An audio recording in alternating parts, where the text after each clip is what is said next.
시간에는 매크로 트렌드 및 주요 산업 분석에 대해서 알아보도록 하겠습니다.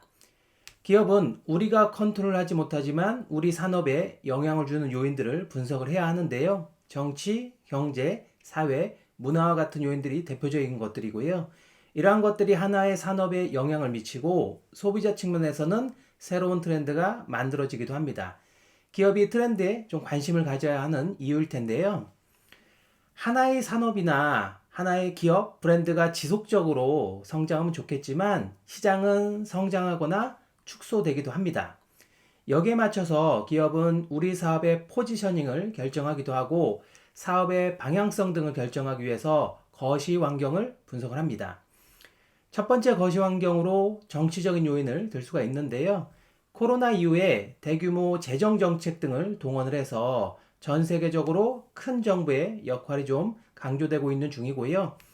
우리나라는 선거 이슈가 좀 있고 미국은 바이든 정부 그리고 중국은 시진핑, 미국과 중국의 패권 싸움이 좀 강화되면서 중간에 밸류 체인상 끼어 있는 우리나라 입장에서는 상당히 좀 곤혹스러운 일일 수가 있을 테고요. 경제적인 측면에서 놓고 본다면 온라인 플랫폼을 중심으로 한 개인화된 비대면 서비스가 확산이 되고 있는 중입니다. 경제 정체적으로 디지털 기반 경제 구조로 전환이 되고 있다라고 이야기할 수 있는데 그렇다고 해서 오프라인이 없어지느냐? 그렇진 않죠. 이제는 온라인과 오프라인을 사실 구분하는 게 큰 의미가 없을 정도로 온라인과 오프라인이 하나 되는 세상으로 통합되고 있다라고 볼 수가 있을 거고요. 사회적인 측면에서 놓고 보면 인구 구조의 변화가 가장 큰 요인일 텐데요. 이 중에서 1인 가구가 큰 폭으로 증가를 하고 있습니다. 지금 10가구 중에 3가구 정도가 1인 가구라고 하는데요.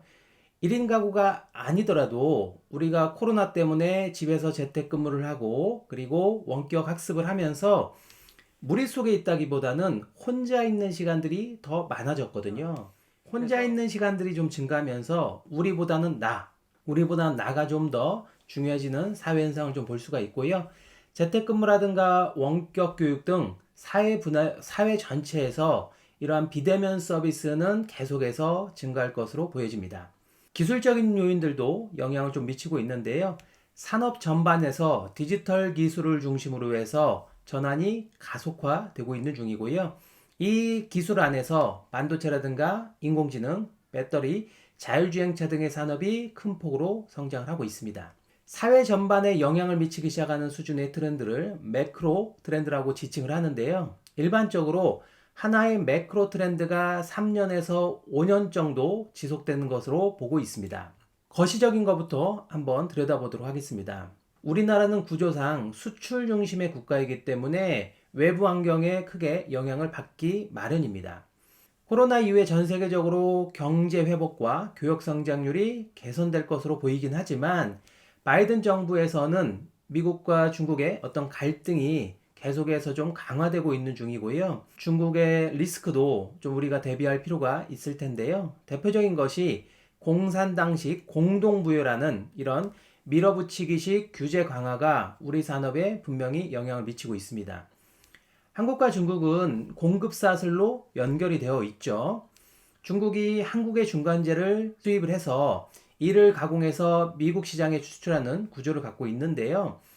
이들 제품에 대해서 미국이 고관세를 부과하면 수출이 줄어들고 그러면 중국이 한국에 대한 이런 중간재 수입 의존들을 줄일 수 있기 때문에 한국 경제에 큰 타격이 될 수 있습니다. 개별 국가별 코로나19 확산세에 따라서 경기 하방 압력이 좀 높아지는 가운데 유럽과 미국 등 백신 보급률에 따라서 경제 회복 속도가 조금씩 차이를 보고 있습니다.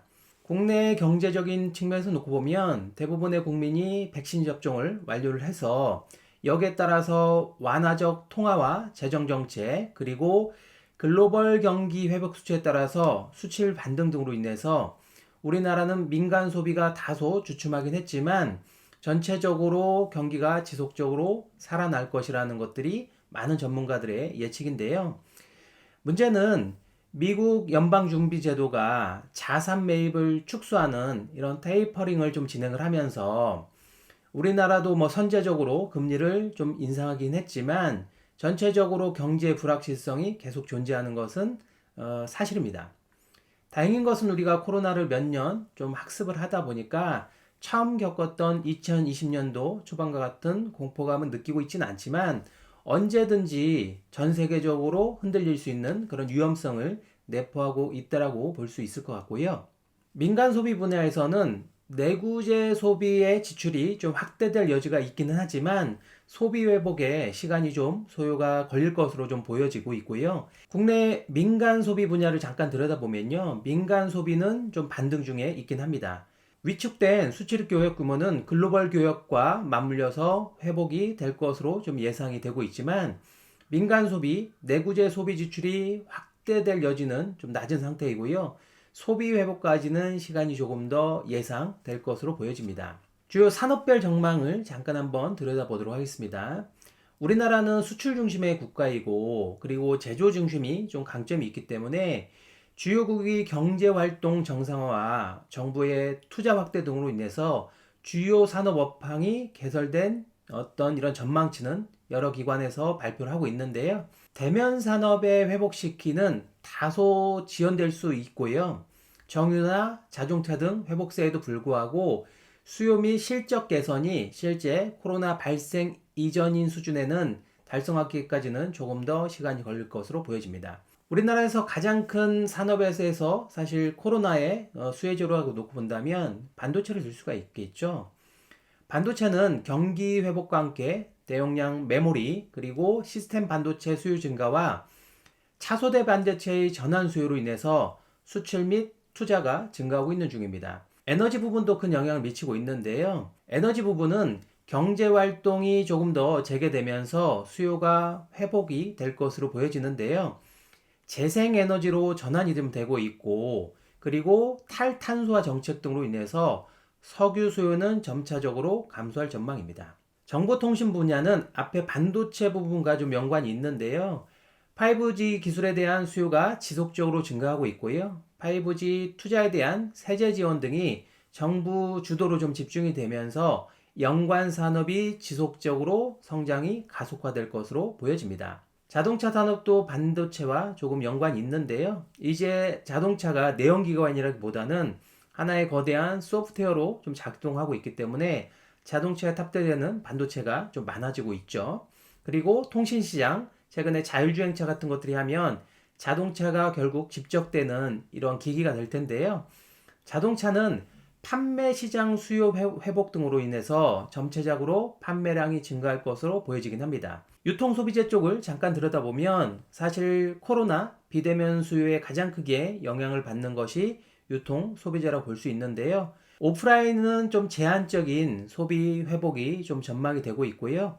온라인 유통이 새로운 트렌드가 되고 있고 대형마트와 백화점은 구조조정을 하거나 아니면 온라인과 오프라인을 연동하는 이런 옴니 채널을 급속하게 좀 도입을 하고 있는 중입니다. 온라인 쇼핑 채널의 성장도 좀 눈여겨볼 필요가 있겠죠. 쿠팡이라든가 마켓컬리, 새로운 유통 채널이 기존의 주류 유통 채널을 좀 넘어서는 이런 일들이 계속해서 발생을 하고 있습니다.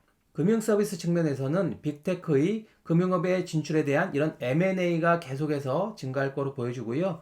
디지털로 전환하는 투자는 지속해서 증가를 할 것입니다. 보험 같은 경우에는 수익성 개선을 위해서 자산을 매각하거나 디지털 전환에 지속적으로 노력을 할 전망입니다. 코로나 이후에 지속적으로 논의되고 있는 것 중에 하나가 ESG로 불리는 건데요. 코로나 이전에도 ESG는 탄소 저감이라든가 순환경제, 사회공헌, 그리고 투명한 지배구조 등을 추구하면서 기업 경영의 새로운 트렌드로 각광을 받아오긴 했습니다. 코로나19로 인해서 기업은 사업장이 셧다운되거나 혹은 공급망이 붕괴가 되거나 대기 환경을 개선하는 것들, 그리고 임직원의 감염, 고객 가치 본질적 변화 등을 경험하였고 이로 인해서 ESG로 경영 패러다임의 전환은 가속화될 전망입니다. 지금까지 몇 가지 산업 현황에 대해서 들여다봤는데요. 그러면 기업은 여기에 어떻게 대응을 해야 할까요? 첫 번째는 사업 모델의 근본적인 혁신이 필요합니다. 고객 소비 패턴 및 수요 변화 표착을 위해서 모니터링 체계를 구축을 해야 하고요. 위기 극복에 대한 고객 경험, 고객의 정서적 측면, 행동 변화를 반영한 산업 인사이트를 도출할 필요가 있습니다. 기업의 생존을 위해서 일시적으로 중단해야 하는 사업 부분을 식별을 할 필요가 있을 텐데요. 산업 전체에서 비대면 온라인 수요가 훨씬 더 커지고 있기 때문에 이제는 오프라인과 온라인이 별도 세상이 아닙니다. 여기에 맞게끔 사업 모델의 근본적인 혁신을 좀 추구할 필요가 있고요. 전체적으로 사업 모델에서 우리 기업 혼자 열심히 하는 것도 필요할 수 있지만 오픈 서비스 이노베이션 방식으로 해서 우리 혼자가 아니라 연관된 산업끼리 파트너십으로 함께 가는 전략들도 심도 있게 고민될 필요가 있습니다. 두 번째는 새로운 비즈니스 기회를 탐색을 해야 합니다. 기본 사업 모델에 대한 근본적인 혁신을 꾀할 필요가 있고요. 소비자 선호도 변화에 따라서 새로운 비즈니스를 탐색을 해야 하는데요. 신규 비즈니스는 없는 것을 새로 만들어내는 것일 수도 있지만 기존에 우리가 오프라인에 좀 정보의 비대칭성 문제를 해결하는 것만으로서 또 해결을 할 수가 있고요. 아니면 고객에 전달하는 가치를 다시 바꾸는 방식으로도 만들어낼 수 있거든요. 사실 마켓컬리나 쿠팡이 하고 있는 새벽 배송이라는 것들은 그렇게 엄청나게 혁신적이거나 새로운 것은 아니죠. 그때 당시에는 새벽 배송에 대한 필요성이 많지 않았었기 때문에 소비자들이 크게 그런 니즈가 없어서 기업들이 하지 않았던 거고요. 우리가 인터넷이 발달하고 산업이 좀 더 고도화되고 여러 가지 살아가는 사람들의 패턴이 다양화되면서 새벽 배송에 대한 니즈를 마켓컬리가 발견을 했던 거고 그 시장에 쿠팡이 쫓아가면서 하나의 산업이 만들어졌던 것처럼 없던 것을 전혀 새로운 게 만드는 게 아니라 기존의 것을 전달하는 방식을 바꾸는 것만으로 해도 새로운 비즈니스가 나올 수 있을 것입니다. 세 번째는 공급업체 비상 공급망 구축을 할 필요가 있는데요. 우리나라는 옆 나라인 중국에 대한 의존도가 높은 나라이기 때문에 미국과 중국의 이런 무역 분쟁이 갈등이 심화되면 공급량 측면에서 큰 위협이 올 수 있기 때문에 이런 것들을 새롭게 정비를 할 필요가 있고요. 수요자 중심의 공급망 구축도 필요할 것입니다. 기존 공급 전략 및 공급 관계를 재평가를 좀 할 필요가 있을 텐데 예를 들어서 오프라인 중심의 기업이라면 온라인도 적절히 투자를 해야 될 거고요. 반대로 온라인 중심의 기업도 오프라인은 필요하기 마련입니다. 온라인에서 시작했던 무신사와 더블 컨셉 이런 것들이 왜 오프라인 매장을 출시하는지를 좀 생각해 본다면 수요자 중심의 공급망 채널도 재구축을 좀 할 필요가 있을 거고요. 그리고 무엇보다 다섯 번째는 디지털 기반의 전략을 수립할 필요가 있습니다. 디지털 기술 도입 및 자동화 시스템 구축에 따른 비용 절감은 새로운 기회가 될 수 있고요. 우리 측면에서는 비용을 절감하는 인건비 측면이라든가 이런 효과가 있기 때문에 디지털로 전환이 필요한 실정이고요. 고객 행동 변화와 관련된 이러한 데이터를 분석을 해서 이러한 것들을 바탕으로 전략을 수립을 하고 디지털 마케팅 및 커뮤니케이션 플랫폼을 강화할 필요가 있습니다. 수요자 중심의 공급망과 맞물려서 생각을 한다면 이제는 제조가 유통을 배제하고 직접 판매하는 다이렉트 투 컨슈머 같은 D2C 방식이 큰 폭으로 앞으로 기업에서 좀 새롭게 나갈 비즈니스 방향성이라고 볼 수 있겠습니다. 여섯 번째는 디지털 공간과 오프라인 매장을 연계할 필요가 있습니다. 사실 오프라인이냐 온라인이냐를 구분하는 것은 소비자 관점이라기보다는 기업 관점이죠. 소비자는 그냥 자기 편한 대로 살아가고 있는 거거든요.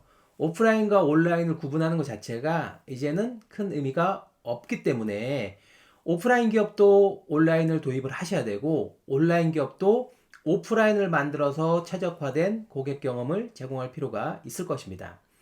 이렇게 오프라인의 고객 경험이 디지털로 다시 또 들어오는 것들이 메타버스라고 볼 수가 있는데요.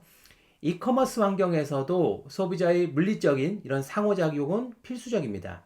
그래서 자사의 소비자에게 어떠한 방식으로 의미 있는 고객 경험을 제공할 수 있는지에 대한 경험들이 좀 필요할 것 같고요.